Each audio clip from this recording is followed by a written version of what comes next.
बोलो राम, मुझे तुमने अपने घर पर क्यों बुलाया है? मुझसे क्या काम है? और तुम कल खेलने क्यों नहीं आए? और मैंने तुम्हारे बारे में सुना है कि तुमने गांव वालों के बीच जो भूत की गलतफहमी थी उसे दूर कर दिया। मुझे ये सुनकर यकीन नहीं हुआ, लेकिन तुम गांव के लिए हीरो बन गए हो। नहीं राहुल, वहाँ पर कोई भूत नहीं था, बल्कि वहाँ पर एक बुजुर्ग दादा रहते थे जो अपनी कहानी लिखते थे और शहर से यहाँ आए थे। उनके साथ बच्चे भी आए थे। जो खेलते हुए बच्चों की आवाजें और रोने की आवाजें सुनाई देती थीं, वे उन्हीं शहर से आए बच्चों की थीं। वहाँ कोई भूत नहीं है। दादाजी ने मुझसे कहा कि तुम मेरे बच्चों के साथ उनके खिलौनों के साथ खेल सकते हो, वे बहुत अच्छे हैं। अच्छा, इसका मतलब वहाँ पर कोई भी भूत नहीं था। इसका मतलब गांव में जो अफवाह भूत की फैली थी वह गलत थी, जबकि ऐसा कुछ नहीं है। लेकिन तुम मुझे अब बताओ, तुमने मुझे किस लिए बुलाया है? कुछ दिनों से मेरा YouTube चैनल अच्छे से नहीं चल रहा है, जिसके कारण अर्निंग नहीं हो रही है, और ऊपर से मेरे पापा का जो खेत है वो पूरी तरह से खत्म हो गया है, उसमें फसल नहीं उग रही है। इसके कारण मेरे पापा बहुत परेशान रहते हैं और इस वक्त मुझे कुछ भी आइडिया नहीं आ रहा है कि मैं क्या करूं जिससे मेरा YouTube चैनल भी चलने लगे और मेरे पापा के खेत में फसल भी अच्छी आने लगे। क्या तुम मुझे कुछ बता सकते हो जिससे मेरी मदद हो जाए? ये लो समोसे खाओ और मुझे कुछ आइडिया बताओ। मैं कोई मोटू पतलू नहीं हूँ जो मैं समोसा खाऊं और मेरे दिमाग में आइडिया आ जाए। लेकिन हाँ, मैंने तुम्हें एक आइडिया जरूर दे सकता हूँ, और वह आइडिया ये है कि मैं एक ऐसी लड़की को जानता हूँ जो जादू करती है और वह अपनी जादू से कुछ भी कर सकती है। क्या पता उसके जादू से तुम्हारा YouTube चैनल अच्छे से चलने लगे और पापा के खेत की परेशानी भी दूर हो जाए। हाँ हाँ, बताओ कौन है वह लड़की, मैं जानना चाहता हूँ उसके बारे में। अच्छा, तो वह जादुई लड़की तुम हो।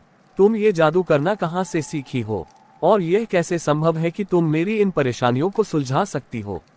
मैं कैसे तुम पर भरोसा कर लूं? मेरा नाम रिया है, लेकिन मुझे लोग जादुई लड़की बुलाते हैं।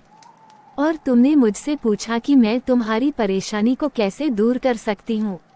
आखिरकार तुम्हारी परेशानी क्या है, मुझे बताओगे? पर उससे पहले मैं तुम्हारे बारे में जानना चाहता हूँ।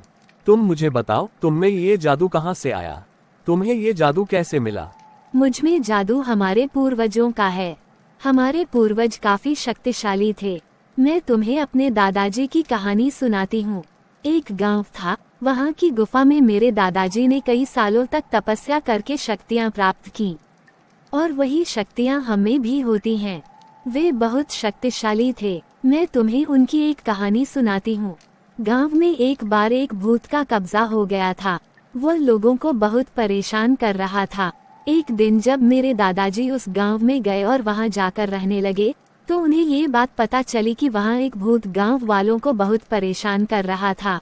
एक दिन एक डायन रात में गांव में आकर एक गड्ढा बनाकर जाती है। वो गड्ढा अपने आप छोटा हो जाता है। सुबह को एक आदमी उस गड्ढे के पास से गुजर रहा होता है, तभी वो गड्ढा बड़ा बन जाता है और वो आदमी उस गड्ढे में गिर जाता है। फिर से वो गड्ढा छोटा बनकर गायब हो जाता है। ऐसे ही गांव में बहुत सारे लोग उस गड्ढे के शिकार हो जाते हैं। लोग परेशान होकर घरों से बाहर नहीं निकलते। फिर गांव में एक तपस्वी आता है। वो गांव में भिक्षा मांगने जा रहा होता है, तभी वो गड्ढा अचानक बड़ा हो जाता है। तपस्वी उसमें गिर जाता है। गिरकर वो चुड़ैल के तहखाने में पहुंच जाता है, जहां उसने बहुत से लोगों को पकड़ रखा था। तभी वहां चुड़ैल आती है और अपने हाथ में पकड़ा छुरा तपस्वी पर फेंकती है। लेकिन जैसे ही छुरा तपस्वी के नजदीक आता है, तपस्वी उस पर अपना जादू करता है। वो छुरा वैसे ही हवा में रुक जाता है और फिर वो अपने आप मुड़ जाता है।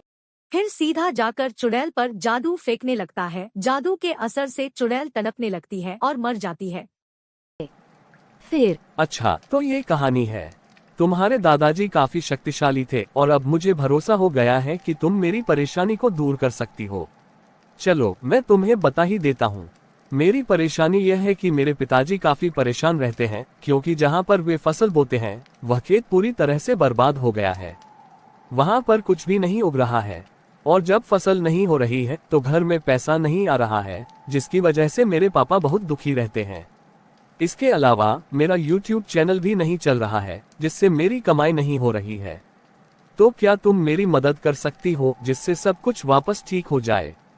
हाँ, मैं तुम्हारी मदद कर सकती हूँ।